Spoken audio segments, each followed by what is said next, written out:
어제까지 멀쩡하던 이웃이 혹은 평소 건강하던 지인이 자는 사이에 혹은 길을 걷다 갑자기 세상을 떠났다는 소식 들으실 때마다 어떤 생각이 드시나요? 아이고, 사람 일 정말 모르는구나. 천수인가 보다 하고 넘기셨나요?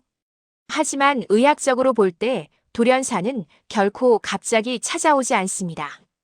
우리 몸의 엔진인 심장은 멈추기 며칠 전, 아니 몇 주 전부터 우리에게 끊임없이 신호를 보냅니다. 다만 우리가 그 신호를 노화나 단순 피로로 오해하고 무시했을 뿐이죠. 오늘 이 영상을 끝까지 보시면 내 심장이 지금 나에게 어떤 비명을 지르고 있는지, 그리고 그 절체절명의 순간에 내 생명을 어떻게 구할 수 있는지 확실히 알게 되실 겁니다.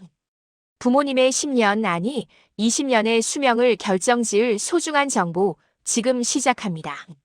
심장이 보내는 의외의 SOS 신호 5가지. 심장병 하면 흔히 가슴을 쥐어짜는 통증만 생각하시죠. 하지만 시니어분들, 특히 당뇨가 있으신 분들은 통증을 느끼는 신경이 무뎌져서 전혀 다른 곳에서 신호가 옵니다. 이걸 방사통이라고 합니다. 첫 번째, 턱과 치아가 아픈 치통형 신호. 치과에 가도 아무 이상이 없는데 이상하게 걷거나 움직일 때 턱이나 아랫니가 뻐근하게 아프다면 이건 심장 질환의 강력한 신호입니다. 심장의 통증 신호가 뇌로 전달되는 과정에서 신경 경로가 겹쳐 턱으로 통증이 번지는 것이죠. 이가 안 좋은가? 하고 넘기는 순간 골든타임을 놓칠 수 있습니다. 두 번째, 체한 것 같은 소화불량형 신호. 심장의 아래쪽 벽이 손상되면 바로 밑에 있는 위장에 자극을 줍니다.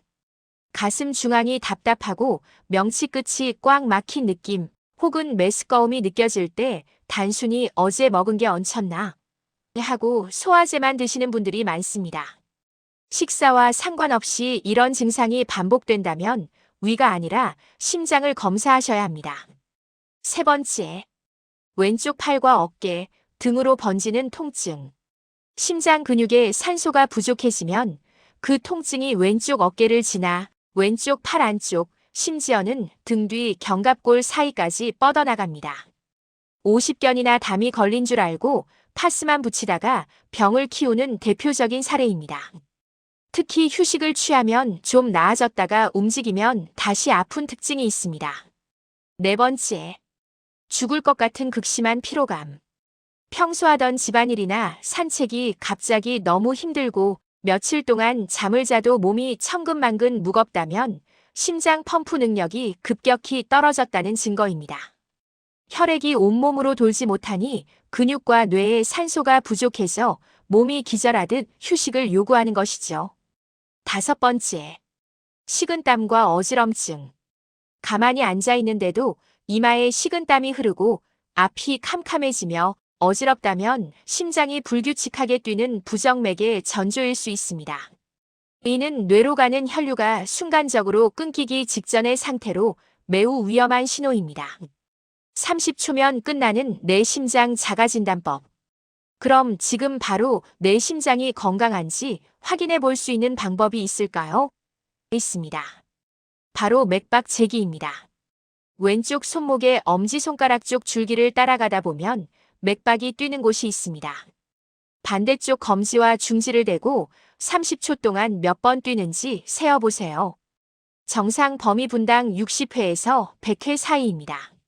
주의, 신호 맥박이 너무 느리거나 60회 미만, 너무 빠르거나 100회 초과, 가장 중요한 것. 뛰는 간격이 규칙적이지 않고 쿵, 쿵, 쿵쿵 하고 불규칙하게 뛴다면 당장 병원에 가서 심전도 검사를 받으셔야 합니다. 이건 심장이 언제든 멈출 수 있다는 강력한 경고입니다. 골든타임을 사수하는 긴급행동 강령. 만약 갑자기 가슴이 답답하고 돌연사의 전조 증상이 느껴진다면 어떻게 해야 할까요? 첫 번째, 절대로 직접 운전하지 마세요. 병원 금방 갔다 올게 하며 운전대를 잡는 순간 의식을 잃으면 본인뿐 아니라 타인의 생명까지 위험해집니다. 주저하지 말고 119를 부르거나 주변에 도움을 요청하세요. 두 번째, 가장 편한 자세로 휴식하세요. 단추를 풀고 벨트를 느슨하게 한 뒤 상체를 약간 세운 자세로 앉아 있는 것이 심장의 부담을 최소화하는 방법입니다. 세 번째, 상비약 아스피린의 활용. 만약 심근경색이 의심된다면 집에 있는 아스피린 하나를 씹어서 드세요. 그냥 삼키는 것보다 씹어서 먹으면 혈관 속 피가 굳는 것을 더 빨리 막아주어 생존율을 높일 수 있습니다. 단, 출혈 질환이 있는 분은 주의해야 합니다. 심장을 살리는 3가지 기적의 습관. 심장은 한번 망가지면 회복이 어렵습니다. 하지만 생활 습관만 바꿔도 돌연사 위험을 80% 이상 줄일 수 있습니다. 첫째, 새벽 운동을 조심하세요. 추운 겨울 새벽 잠에서 깨자마자 밖으로 나가는 것은 심장에게 사형 선고를 내리는 것과 같습니다. 갑작스러운 찬 공기는 혈관을 급격히 수축시키기 때문입니다. 가급적 해가 뜬 뒤 낮에 운동하시고 아침에는 실내에서 스트레칭부터 하세요. 둘째, 거꾸로 식사법과 나트륨 조절. 짠 음식은 혈관의 압력을 높입니다. 식사 때 국물은 남기시고 채소부터 드셔서 혈관의 염증을 줄여주세요. 특히 심장 근육에 꼭 필요한 마그네슘과 코엔자임, 큐텐이 풍부한 견과류와 등푸른 생선을 챙겨 드시는 것이 좋습니다. 셋째, 화를 다스리는 명상. 심장은 감정에 가장 민감한 장기입니다. 과도한 분노나 슬픔은 실제로 심장 근육을 경직시킵니다. 하루 5분 깊은 복식 호흡을 통해 자율신경을 안정시켜주세요. 심장은 우리가 태어나는 순간부터 단 1초도 쉬지 않고 우리를 위해 일해왔습니다. 그동안 고생한 내 심장이 보내는 작은 목소리에 조금만 더 귀를 기울여 주세요. 이 영상이 도움이 되셨다면 구독, 좋아요, 댓글을 달아주세요. 영상을 만드는데 정말 큰 힘이 됩니다. 시청해주셔서 감사합니다.